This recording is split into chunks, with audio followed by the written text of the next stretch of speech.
First Corinthians chapter 10. Moreover, brethren, I would not that ye should be ignorant, how that all our fathers were under the cloud, and all passed through the sea, and were all baptized unto Moses in the cloud and in the sea, and did all eat the same spiritual meat, and did all drink the same spiritual drink. For they drank of that spiritual rock that followed them, and that rock was Christ.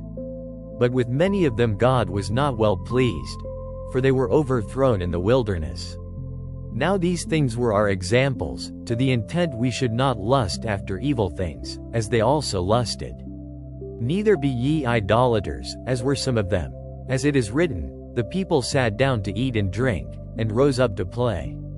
Neither let us commit fornication, as some of them committed, and fell in one day 23,000. Neither let us tempt Christ, as some of them also tempted, and were destroyed of serpents.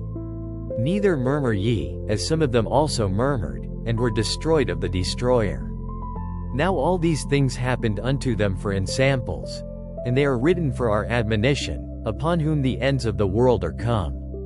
Wherefore let him that thinketh he standeth take heed lest he fall. There hath no temptation taken you but such as is common to man.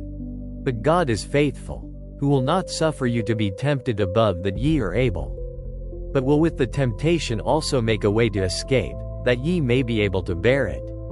Wherefore, my dearly beloved, flee from idolatry. I speak as to wise men, judge ye what I say. The cup of blessing which we bless, is it not the communion of the blood of Christ? The bread which we break, is it not the communion of the body of Christ? For we being many are one bread, and one body. For we are all partakers of that one bread. Behold Israel after the flesh. Are not they which eat of the sacrifices partakers of the altar?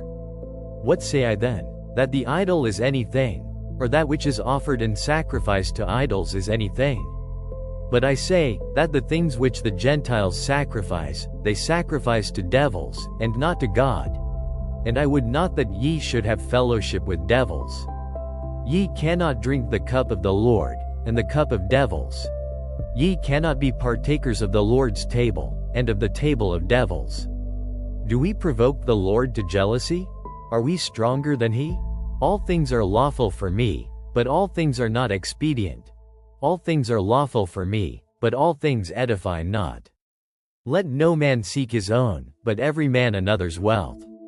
Whatsoever is sold in the shambles, that eat, asking no question for conscience sake. For the earth is the Lord's, and the fullness thereof. If any of them that believe not bid you to a feast, and ye be disposed to go, whatsoever is set before you, eat, asking no question for conscience sake.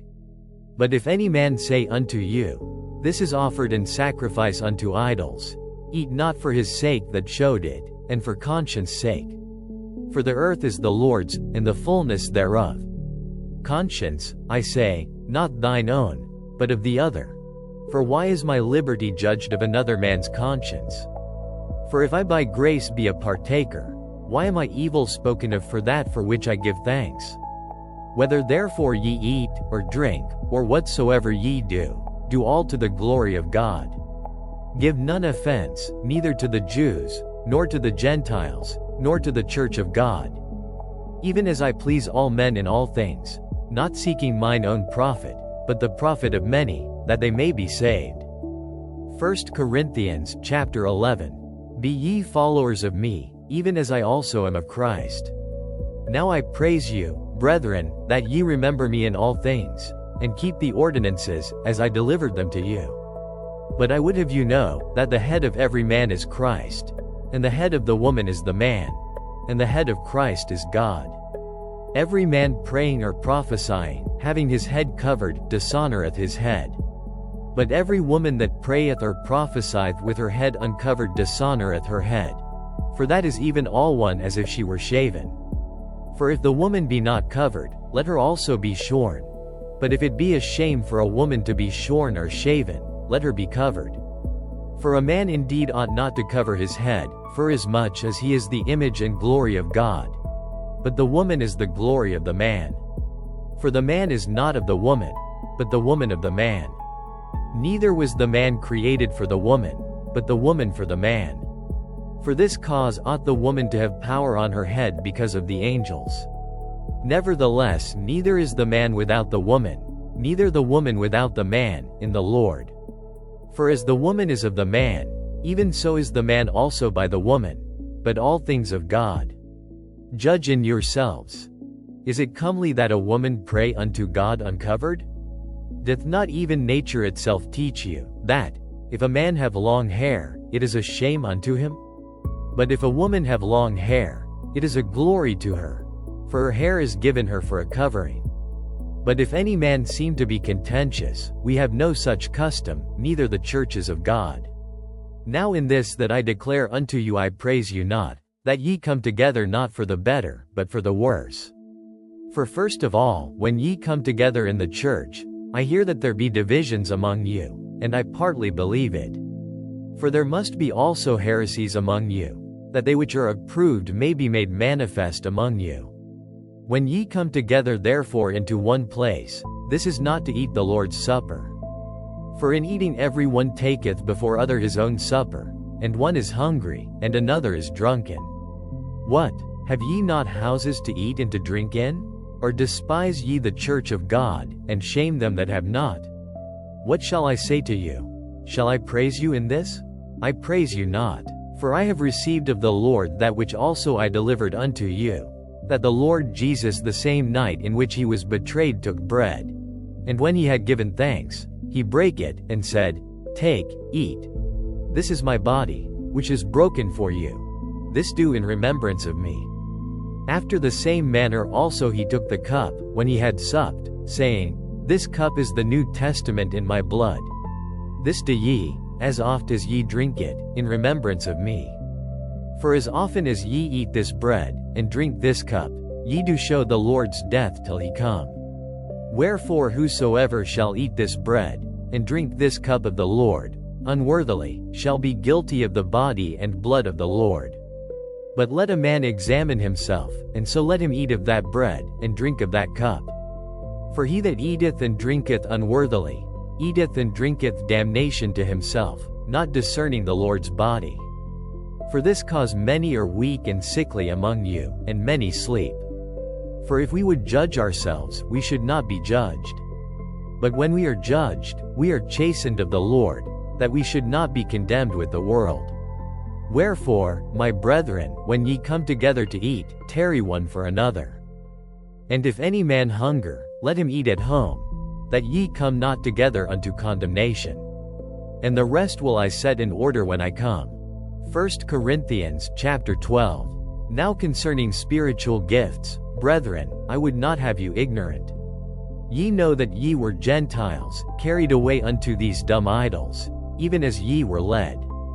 Wherefore I give you to understand, that no man speaking by the Spirit of God calleth Jesus accursed, and that no man can say that Jesus is the Lord, but by the Holy Ghost. Now there are diversities of gifts, but the same Spirit.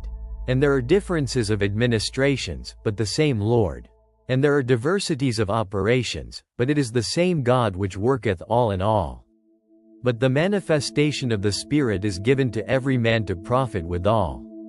For to one is given by the Spirit the word of wisdom, to another the word of knowledge by the same Spirit, to another faith by the same Spirit, to another the gifts of healing by the same Spirit, to another the working of miracles, to another prophecy, to another discerning of spirits, to another divers kinds of tongues, to another the interpretation of tongues. But all these worketh that one and the selfsame Spirit, dividing to every man severally as he will. For as the body is one, and hath many members, and all the members of that one body, being many, are one body, so also is Christ. For by one Spirit are we all baptized into one body, whether we be Jews or Gentiles, whether we be bond or free, and have been all made to drink into one Spirit. For the body is not one member, but many. If the foot shall say, Because I am not the hand, I am not of the body, is it therefore not of the body? And if the ear shall say, Because I am not the eye, I am not of the body, is it therefore not of the body? If the whole body were an eye, where were the hearing? If the whole were hearing, where were the smelling? But now hath God set the members every one of them in the body, as it hath pleased him. And if they were all one member, where were the body? But now are they many members, yet but one body. And the eye cannot say unto the hand, I have no need of thee, nor again the head to the feet, I have no need of you. Nay, much more those members of the body, which seem to be more feeble, are necessary, and those members of the body, which we think to be less honorable, upon these we bestow more abundant honor. And our uncomely parts have more abundant comeliness. For our comely parts have no need, but God hath tempered the body together, having given more abundant honor to that part which lacked. That there should be no schism in the body, but that the members should have the same care one for another. And whether one member suffer, all the members suffer with it, or one member be honored, all the members rejoice with it. Now ye are the body of Christ, and members in particular. And God hath set some in the church, first apostles, secondarily prophets, thirdly teachers, after that miracles, then gifts of healings, helps, governments, diversities of tongues. Are all apostles? Are all prophets? Are all teachers? Are all workers of miracles? Have all the gifts of healing? Do all speak with tongues? Do all interpret? But covet earnestly the best gifts, and yet show I unto you a more excellent way.